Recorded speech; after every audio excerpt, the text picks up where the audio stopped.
नमस्कार सर्वांना. सर्वप्रथम राष्ट्रीय विज्ञान दिनाच्या खूप खूप शुभेच्छा. आदरणीय विचारमंच आणि विचारमंचावर उपस्थित सर्व माननीय प्रमुख अतिथी, मार्गदर्शक, शिक्षकवृंद या सर्वांना मी अभिवादन करतो. तसंच या विज्ञान दिनानिमित्त मी प्रथम अभिवादन करेल या जगातल्या पहिल्या शास्त्रज्ञाला, वैज्ञानिकाला, ज्याने जगाला अज्ञानाच्या अंधारातून, अंधश्रद्धेच्या काळोखातून विज्ञानाच्या प्रकाशाची वाट दाखवली. विद्यार्थी मित्रांनो, आज राष्ट्रीय विज्ञान दिवस. सर सी.व्ही. रमन यांच्या 28 फेब्रुवारी 1928 ला त्यांनी जो शोध प्रकाशित केला, त्यानिमित्त आज भारतभर 1986 पासून आपण साजरा करत आहोत. अत्यंत सुदैवाची, आनंदाची बाब आहे. पण या राष्ट्रीय विज्ञान दिनाच्या पूर्व साजरा करताना मला खरंच गेल्या 2-3 दिवसात मी आपल्या शाळेतलं सर्व वातावरण बघितलं की आपण सर्वजण वेगवेगळ्या प्रकारचे प्रयोग करत होतो आणि अतिशय आनंदात, हर्षोल्लासात ते प्रयोग केले. काही मुलांनी प्रावीण्य मिळवलं, मुलींनी, आणि यात बक्षीसही जिंकली. पण या विज्ञान दिना निमित्त मला बोलायच्या अगोदर थोडंसं आपल्या विज्ञानाच्या अगोदर अज्ञानावर बोलायचं आहे. दुर्दैवाने आपण अशा पूर्वजांचे वंशज आहोत की ज्या पूर्वजांच्या चालता चालता समोरून मांजर गेली तर अपशकुन होत होतं, किंवा समुद्र जरी ओलांडला तर धर्म बुडायचा. दुर्दैवाने आपण अशा पूर्वजांचे वंशज आहोत की रस्त्यावर पडलेले एखादे लिंबू, मिरची जरी आपण ओलांडली तर भूत, भानामती असे प्रकार घडायचे. मुलगी शिकली तर पती मरायचा, आणि जर पती मेला तर त्या मुलीने त्या सगळ्या गोष्टीसाठी सती जायचं, म्हणजे पतीच्या चितेवर स्वतःलाही जळायचं. म्हणजे अशा पूर्वजांचे आपण वंशज आहोत जे आज 21व्या शतकामध्ये आपण विज्ञान दिन साजरा करतो. मुलांना काल मी बघितलं, माझ्या समोर सर्व मुलीच आहेत, नेहमी मुलांना म्हणायची हे आहे, हरकत नाही. मुलींना आपण जे काही प्रयोग केले ते एक वेगळ्या प्रकारे आहेत. मला थोडंसं सी.व्ही. रमन यांच्या प्रयोगाबद्दल तुम्हाला सांगायचं आहे, त्यानंतर मी अजून एक गोष्ट सांगेन.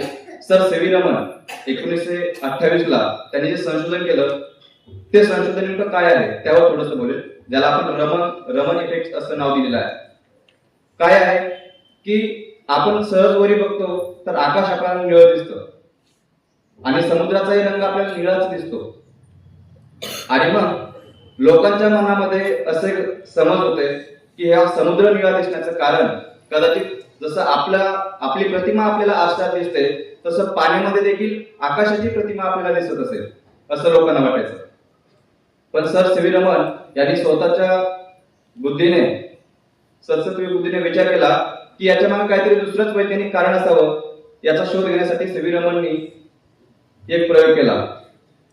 तो प्रयोग असा होता, त्यांनी ऑब्झर्व केलं की जो प्रकाश आहे हा प्रकाश एखाद्या पारदर्शक माध्यमातून जाताना तो पसरतो इकडे तिकडे. आपण 9वीच्या वर्गात गेल्या 2-3 दिवसात प्रकाशाचे अनेक प्रयोग बघितले करून. तर हा प्रकाश जो आहे पाण्यामधून किंवा काचामधून ट्रान्सफर जे ऑब्जेक्ट्स आहेत त्यामधून जाताना हा वातावरणामध्ये पसरतो, आणि त्यामुळे आपल्याला आकाश निळं दिसतं किंवा समुद्राचं पाणी किंवा पाण्याचा रंग निळसर दिसतो असं त्यांनी जगाला सांगितलं. हा वैज्ञानिक शोध इतका महत्वाचा ठरला आधुनिक युगामध्ये की त्याच्या स्मरणार्थ सर सी.व्ही. रमन यांना 1930 मध्ये नोबेल पारितोषिक मिळालं. हे भारत देशातलं आणि एकूणच आशिया खंडातलं सर्वात पहिलं नोबेल पारितोषिक होतं. आपण काल परवा जे प्रयोग केले ते मला खरंच खूप कुतूहल वाटलं, कौतुकही वाटलं सर्वांचं. पण आजवर आपण आपलं जे काही भूतकाळ आहे आपल्या पूर्वजांमुळे तो अज्ञानाच्या, अंधश्रद्धेच्या अंधारात आपण कुजवत ठेवलेला होता. आज वर्तमान काळात 21व्या शतकामध्ये आपण आधुनिक जगामध्ये जगताना अनेक प्रकारचं आधुनिक तंत्रज्ञान वापरतो, जसं माझ्या सहकारी नम्रताताईंनी सांगितलं आपल्याला. मला सांगायचं हे आहे, आजपर्यंत आता सध्या आपण ते वापरतो, येथून समोर आपल्याला वापरकर्ते व्हायचं नाहीये. तुम्ही जे काही प्रयोग केले आहेत ते खरोखर वापरण्याजोगे आहे, परंतु आपण हे प्रयोग कुठेतरी फेसबुक, इंस्टाग्राम, युट्यूब किंवा एखाद्या पुस्तकात लिहिलेले आहे आणि तिथे जी कृती दिली आहे ती कृती आपण केली, ते आपल्या बुद्धीला विचारक्षम करण्यासाठी गरजेचंच होतं. पण या समोर येणाऱ्या काळामध्ये आपल्याला या जगामध्ये क्रिएटर बनायचं आहे. असे प्रयोग आपल्याला करायचे आहेत मुलींनो, की जे प्रयोग जग कल्याणासाठी कारणीभूत ठरतील. त्या प्रयोगाचं पेटेंट तुमच्या नावे असेल, त्या प्रयोगाचं पूर्ण श्रेय हे तुमचं असेल, असे प्रयोग आपल्याला इथं समोर करायचे आहेत. म्हणजे थोडक्यात तुम्हाला सांगेल की आज आपण जे प्रयोग करतो ते दुसऱ्यांचे आहेत. नासा आणि रशियाची स्पेस एजन्सी आहे, त्यांच्या दरम्यान एक जी काही गोष्ट झाली त्याच्याबद्दल मला तुम्हाला सांगायला आवडेल. एकदा असं झालं की नासा, जी अमेरिकेची अवकाश संशोधन संस्था आहे, अवकाशामध्ये चंद्रयान सारख्या मोहिमा त्यांनी राबवल्या आहेत, मंगळयान सारख्या राबवल्या आहेत. त्या दरम्यान या स्पेस मध्ये लो ग्रॅव्हिटी असते, आपल्याला माहित आहे. त्या अवकाशामध्ये ज्यावेळेस शून्य गुरुत्वाकर्षण असतं त्यावेळेस आपला पेन त्या ठिकाणी काम करत नाही. म्हणजे आपला जो पेन आहे त्याची शाई अपोजिट दिशेने चालते, पेनाने लिहिलेलं काही लिहिताच येत नाही, कारण तिथे ग्रॅव्हिटी लो असते. मग असा पेन बनवण्यासाठी जो पेन अवकाशामध्ये स्पेसमध्ये देखील काम करेल, स्पेसमध्ये देखील लिहिण्याचं काम करेल, असा पेन बनवण्यासाठी नासाने अब्जो रुपये, अब्जो डॉलर खर्च केले आणि एक टेक्नॉलॉजी डेव्हलप केली. खूप खर्च झाला.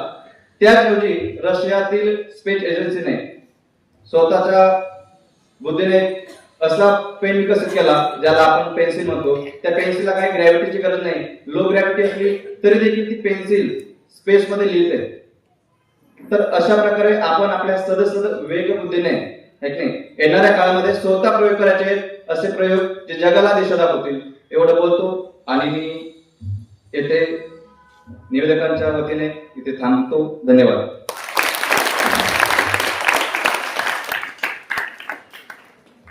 धन्यवाद सर.